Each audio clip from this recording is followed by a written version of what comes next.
Chapter 29. Banking Capital's Component Parts.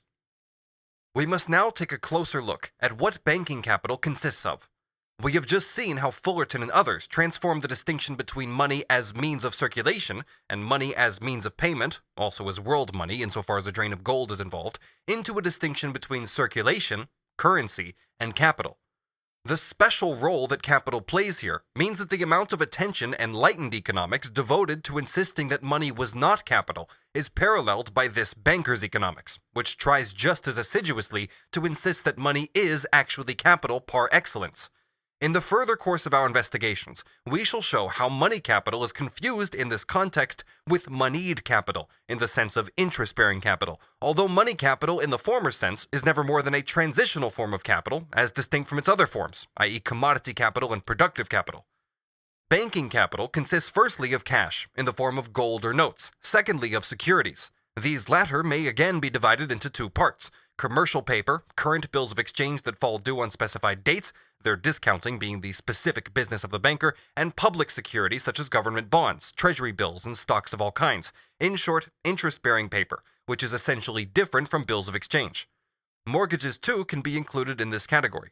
The capital which has these as its tangible component parts can also be broken down into the banker's own invested capital and the deposits that form his banking or borrowed capital. Notes must also be added here, in the case of banks which have the right to issue them. We will leave these deposits and notes aside to start with. It is clear enough that the actual components of bankers' capital, money, bills of exchange, and interest-bearing paper, are not affected by whether these various elements represent his own capital or deposits, the capital of other people. The subdivisions remain the same whether he pursues his business simply with his own capital or whether he conducts it entirely with the capital which has been deposited with him. The form of interest-bearing capital makes any definite and regular monetary revenue appear as the interest on a capital, whether it actually derives from the capital or not. The money income is first transformed into interest, and with the interest we then have the capital from which it derives. Likewise, with interest-bearing capital, any sum of value appears as capital as soon as it is not spent as revenue, i.e. as a principal, in contrast to the possible or actual interest it can bear. The matter is simple. Say that the average rate of interest is 5% per year. A sum of £500 then, if transformed into interest-bearing capital, would bring in a yearly £25. Hence, every fixed annual income of £25 is seen as the interest on a capital of £500. Yet this is and remains a purely illusory notion, except in the case where the source of the £25, whether this is a mere title of ownership or claim or whether it is an actual element of production, such as a piece of land for example, is directly transferable or assumes a form in which it is transferable. Let us take the national debt and wages as examples. The state has to pay its creditors a certain sum of interest each year for the capital it borrows. In this case, the creditor cannot recall his capital from the debtor, but he can only sell the claim, his title of ownership.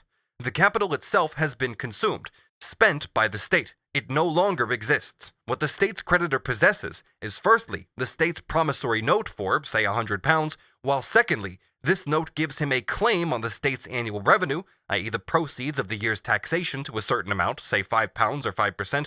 Thirdly, he is free to sell this promissory note to anyone he likes. If the rate of interest is 5%, and assuming the state's security is good, owner A can generally sell the note for £100 to B, since it is the same thing for B whether he lends out £100 at 5% per year or assures himself an annual tribute of £5 from the state by paying out £100. But in all these cases, the capital from which the state's payment is taken as deriving, as interest, is illusory and fictitious. It is not only that the sum that was lent to the state no longer has any kind of existence, it was never designed to be spent as capital, to be invested, and yet only by being invested as capital could it have been made into a self-maintaining value.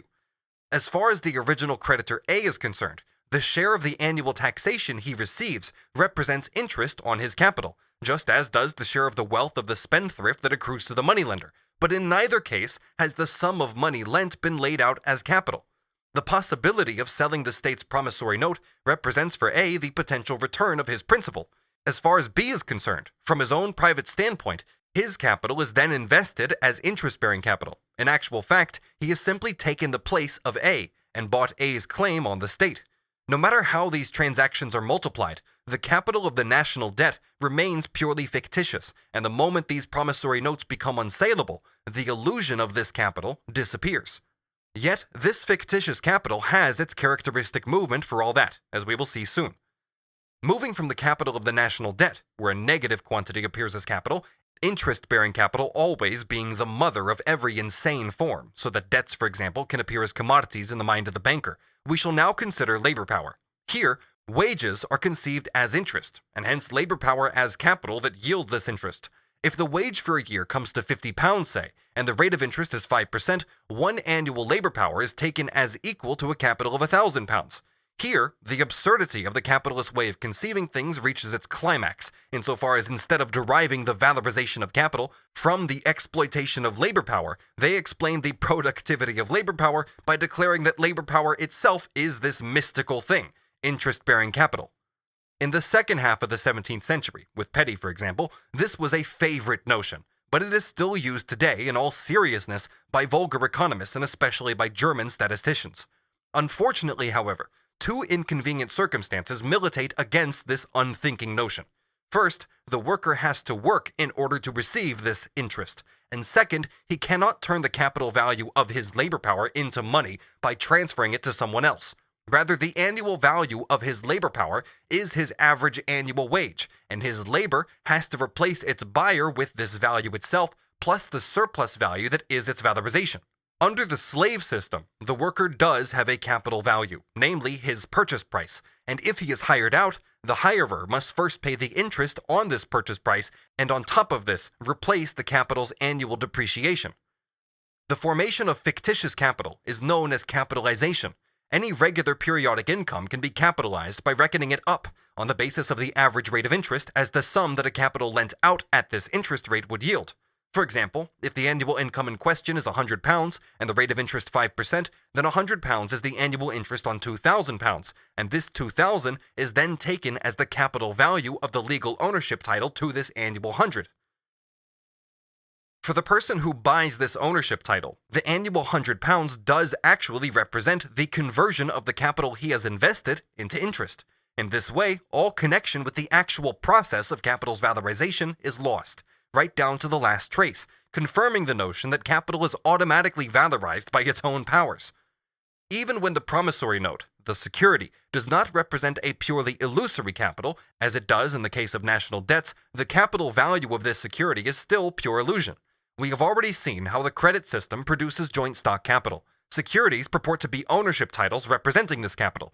The shares in railways, mining, shipping companies, etc. represent real capital, i.e. capital invested and functioning in these enterprises, or the sum of money that was advanced by the shareholders to be spent in these enterprises as capital.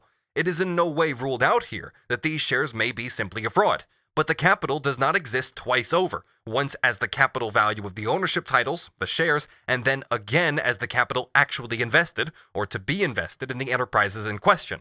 It exists only in the latter form, and the share is nothing but an ownership title, pro rata, to the surplus value which this capital is to realize. A may sell this title to B, and B to C. These transactions have no essential effect on the matter. A or B has then transformed his title into capital, but C has transformed his capital into a mere ownership title to the surplus value expected from this share capital.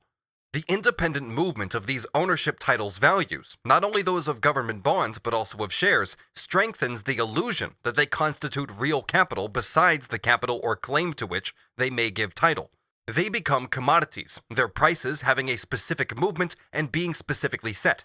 Their market values receive a determination differing from their nominal values, without any change in the value of the actual capital, even if its valorization does change.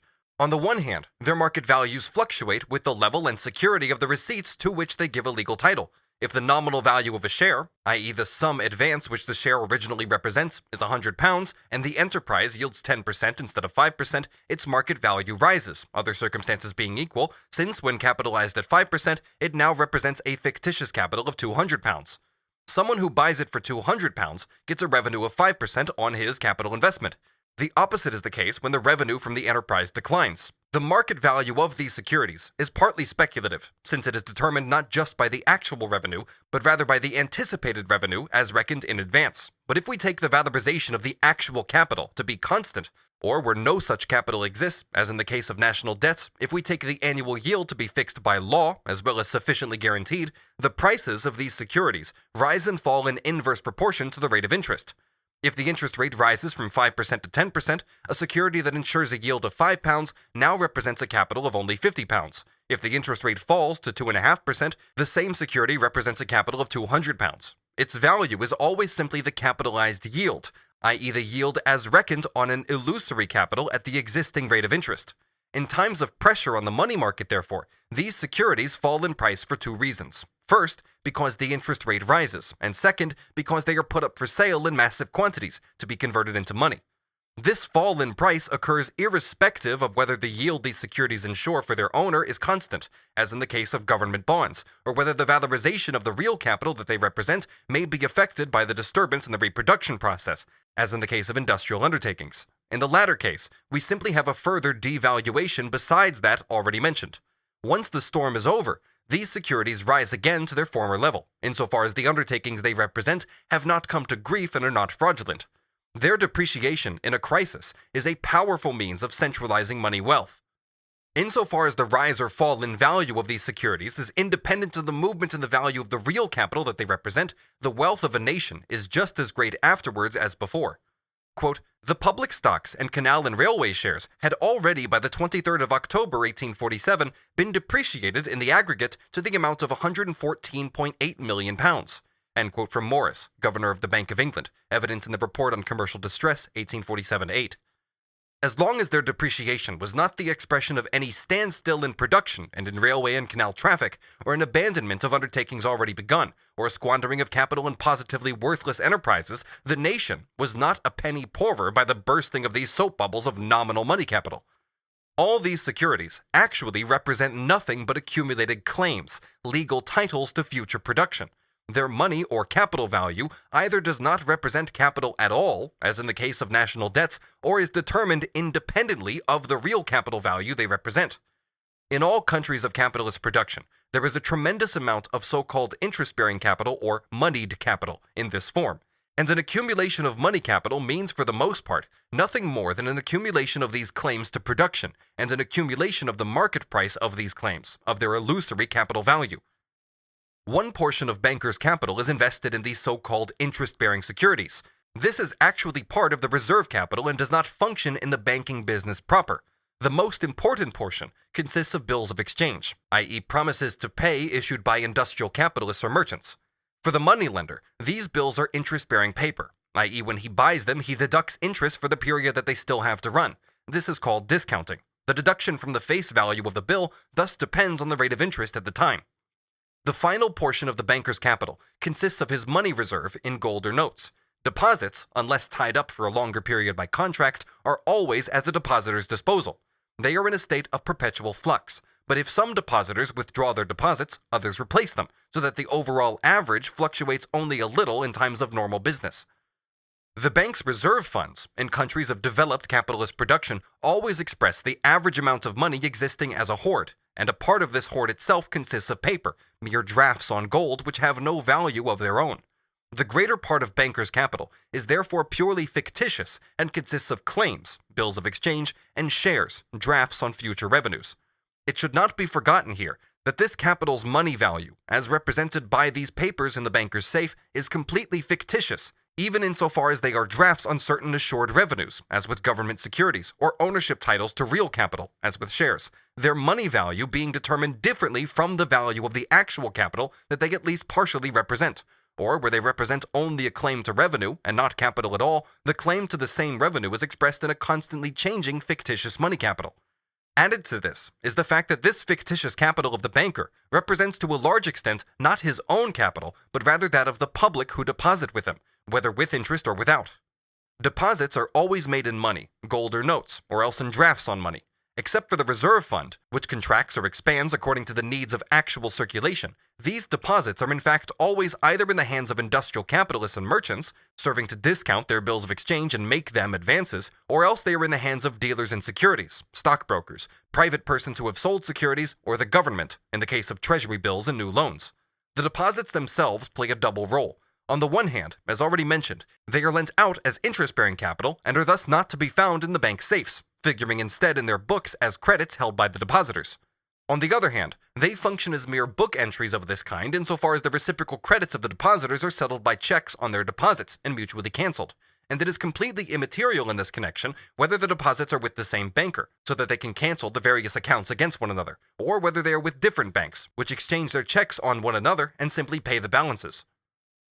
With the development of interest-bearing capital in the credit system, all capital seems to be duplicated, and at some points triplicated, by the various ways in which the same capital, or even the same claim, appears in various hands in different guises. The greater part of this money capital is purely fictitious. With the exception of the reserve fund, deposits are never more than credits with the banker, and never exist as real deposits. Insofar as they are used in clearinghouse transactions, they function as capital for the bankers, after these latter have lent them out. The bankers pay one another reciprocal drafts on these non-existent deposits by balancing these credits against each other. Adam Smith says of the role that capital plays in the lending of money, quote, "Even in the moneyed interest, however, the money is, as it were, but the deed of assignment, which conveys from one hand to another those capitals which the owners do not care to employ themselves. Those capitals may be greater in almost any proportion than the amount of the money which serves as the instrument of their conveyance. The same pieces of money, successively serving for many different loans, as well as for many different purchases. A, for example, lends to W £1,000, with which W immediately purchases of B £1,000 worth of goods. B, having no occasion for the money himself, lends the identical pieces to X, with which X immediately purchases of C another £1,000 worth of goods. C, in the same manner, and for the same reason, lends them to Y, who again purchases goods with them of D. In this manner, the same pieces, either of coin or of paper, may in the course of a few days serve as the instrument of 3 different loans and of 3 different purchases, each of which is, in value, equal to the whole amount of those pieces. What the 3 men, A, B, and C, assign to the 3 borrowers, W, X, and Y, is the power of making those purchases. In this power consists both the value and the use of the loans. The stock lent by the 3 moneyed men is equal to the value of the goods which can be purchased with it, and is 3 times greater than that of the money with which the purchases are made.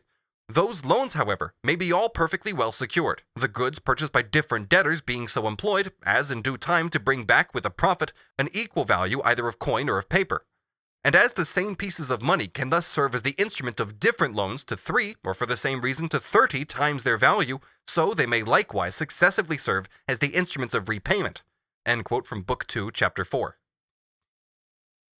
Since the same piece of money can make several different purchases, depending on the velocity of its circulation, it can equally be used for various different loans. For purchases, move it from one hand to another, and a loan is simply a transfer from one hand to another that is not mediated by any sale.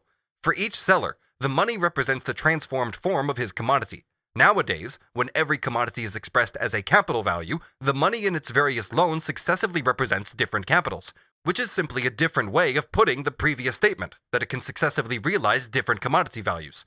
Money also serves, as a means of circulation, to transfer material capitals from one hand to another. In a loan, it is not transferred from one hand to another as a means of circulation. As long as it remains in the lender's possession, it is not a means of circulation in his hands, but the value existence of his capital. And it is in this form that he transfers it to someone else in a loan. If A had lent money to B and B to C without any purchases intervening, the same money would not represent 3 capitals but only one, just one capital value. How many capitals it actually does represent depends on how often it functions as the value form of various different commodity capitals. What Adam Smith says about loans in general applies equally to deposits, this being simply a particular name for loans that the public make to the bankers. The same pieces of money can serve as instrument for any number of deposits. Quote, "It is unquestionably true that the £1,000 which you deposit at A today may be reissued tomorrow and form a deposit at B. The day after that, reissued from B, it may form a deposit at C, and so on to infinitude, and that the same £1,000 in money may thus, by a succession of transfers, multiply itself into a sum of deposits absolutely indefinite. It is possible, therefore, that 9/10 of all the deposits in the United Kingdom may have no existence beyond their record in the books of the bankers who are respectively accountable for them. Thus, in Scotland, for instance, currency has never exceeded £3 million. The deposits in the banks are estimated at £27 million. Unless a run on the banks be made, the same £1,000 would, if sent back upon its travels, cancel with the same facility a sum equally indefinite. As the same £1,000, with which you cancel your debt to a tradesman today, may cancel his debt to the merchant tomorrow, the merchant's debt to the bank the day following, and so on without end, so the same £1,000 may pass from hand to hand and bank to bank and cancel any conceivable sum of deposits. End quote from the Currency Theory Reviewed.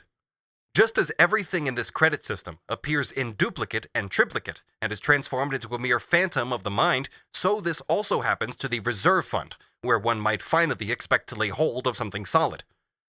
Let us listen once more to Mr. Morris, Governor of the Bank of England. Quote, "The reserves of the private bankers are in the hands of the Bank of England in the shape of deposits. An export of gold acts exclusively, in the first instance, upon the reserve of the Bank of England, but it would also be acting upon the reserves of the bankers, inasmuch as it is a withdrawal of a portion of the reserves which they have in the Bank of England. It would be acting upon the reserves of all the bankers throughout the country." End quote from Commercial Distress, 1847-8. Ultimately, therefore, what these reserve funds actually boil down to is the reserve fund of the Bank of England. But this reserve fund, too, has a doubled existence. The reserve fund of the banking department is equal to the excess of notes that the bank is authorized to issue over the notes that are actually in circulation. The legal maximum note issue is £14 million, the amount for which no metal reserve is required, this being the approximate sum of the government's debt to the bank, plus the bank's total reserve of precious metal. So, if this reserve is also £14 million, the bank can issue £28 million in notes. And if 20 million of these are already in circulation, the reserve fund of the banking department is £8 million.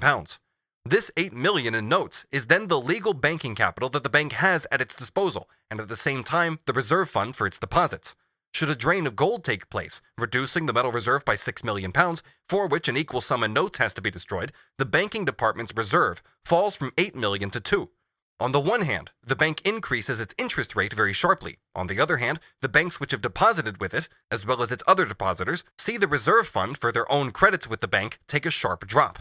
In 1857, London's 4 largest joint stock banks threatened that if the Bank of England did not obtain a government letter suspending the Bank Act of 1844, they would call in their deposits and bankrupt the banking department.